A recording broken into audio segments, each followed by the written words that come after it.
हाँ दोस्तों, अब मैं पुनः आगे की शहर आपके सामने ला रहा हूँ। ये किरमौला जी का परिचय मैंने दिया था।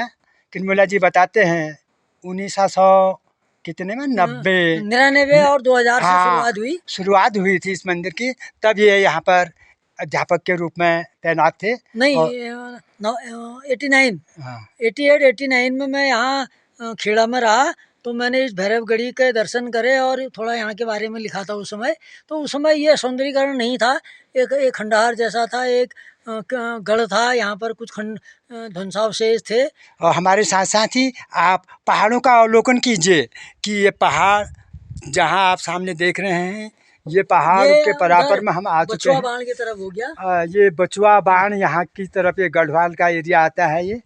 और ये आपको दिखाते ले जा रहे हैं। ये हमारे साइड आ गया, गरुड़ साइड, और बलगम साइड के दिशा हाँ आ गई। ये गरुड़ साइड की ओर चले गया। ये और ये पहाड़ों को आपको दिखाते जा रहे हैं। आप बड़े आराम से देखिएगा।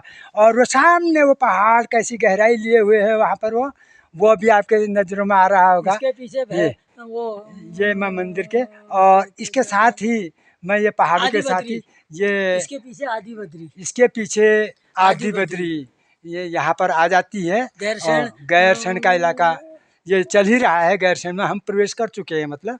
और ये बधानगढ़ी, ये मंदिर बधानगढ़ी का आपको दिखा रहे हैं। भैरवगढ़ी का, बधानगढ़ी नहीं भैरवगढ़ी। तो ये गढ़ का अर्थ मतलब ये है किला।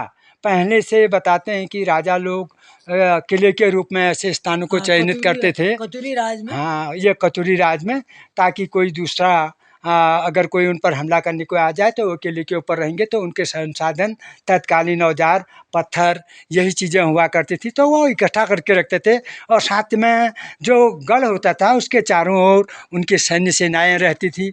और सैन्य सेनाओं के अलावा राजा ऊंचे स्थान पर, वह गढ़ पर राजा आदेश देता था। और तब नीचे उसे अगर कोई दुश्मन आ रहा है तो पत्थरों और भाले, तीर, तत्कालीन जो भी औजार हुए उनसे उन पर हमला किया जाता था। और उस डर से मेरे ख्याल से वो आया भी नहीं करते थे। ये मैं आपको मंदिर का पुनः दूसरा उसी का किनारा दिखा रहा हूँ। ये मंदिर में घंटियाँ ये बताती हैं कि यहाँ का जो महत्व है, लोगों में यहाँ के प्रति कितनी आस्था और कितना प्रेम है, इस चीज़ को दर्शाती हैं ये घंटियाँ।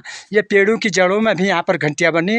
ये भैरवनाथ जी का ही आशीर्वाद होगा कि इन घंटियों को अभी तक किसी प्रकार की कोई नुकसान या चोरी का ऐसा कोई मामला नहीं है। यहाँ पर जो चढ़ावा आता है ये भैरवनाथ जी की कृपा है। यहाँ चारदेवर के अंदर भी घंटियों के होने की आपको ये दिखा रहे हैं।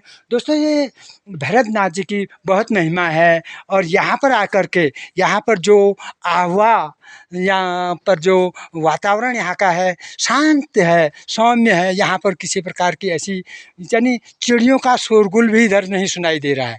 ये मैं सामने नीचे किया और आपको कैमरे को दिखा रहा हूँ। नीचे ये गांव महल चौरी कोई गांव यहाँ इस नीचे आता है। इसके पीछे गैरसैंण, और उसी के पीछे ही ये पहाड़ी के पीछे गैरसैंण का एरिया वहाँ पर आता है। और पुनः मैं मंदिर की ओर अपने कैमरे को उसके आगे भराड़ीसैंण, वहाँ विधानसभा आपको तीसरा भाग यहाँ पर दिखा रहे हैं। और ये मंदिर के इधर ये घंटियों को आप देखिए, ये घंटियाँ यहाँ पर बंधी हुई हैं, सुरक्षित हैं। इससे इस देवभूमि की, यहाँ की महत्ता और यहाँ के महत्व को भी समझा जा सकता है कि इस मंदिर में इस किस्म का कुछ भी नहीं है। दोस्तों थोड़ा सा ये है कि मंदिर को बहुत समय से प्रशासनिक अमले द्वारा नहीं देखा गया होगा, जिसकी वजह से यहाँ पर अब कुछ ये दीवारों में कुछ दरारें जैसी आ रही हैं। और ये सनमाइका जो लगा हुआ है ये भी कुछ इधर उधर खसकने लग गया है। और ये मंदिर का ये भाग आपको दिखाने जा रहे हैं जहाँ से हमने प्रवेश किया था। और ये प्रवेश द्वार की ओर हम धीरे धीरे बढ़ रहे हैं। और मैं कैमरा को आपको एक और बाहर की दुनिया के लिए और घुमा रहा हूँ। दोस्तों मैं भी आपके सामने आ गया हूँ। नमस्कार, मैं परिचय कराता रहूँगा। देखिए इन पहाड़ों से हम कितनी ऊंचाई पर गए हैं।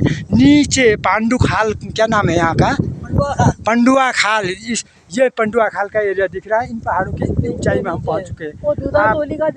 ये जो सामने हमारे जो जंगल दिख रहा है इसको दूता तोली नाम से, और यहाँ से पश्चिमी रामगंगा निकलती है। वहाँ से पश्चिमी रामगंगा का उद्गम भी है।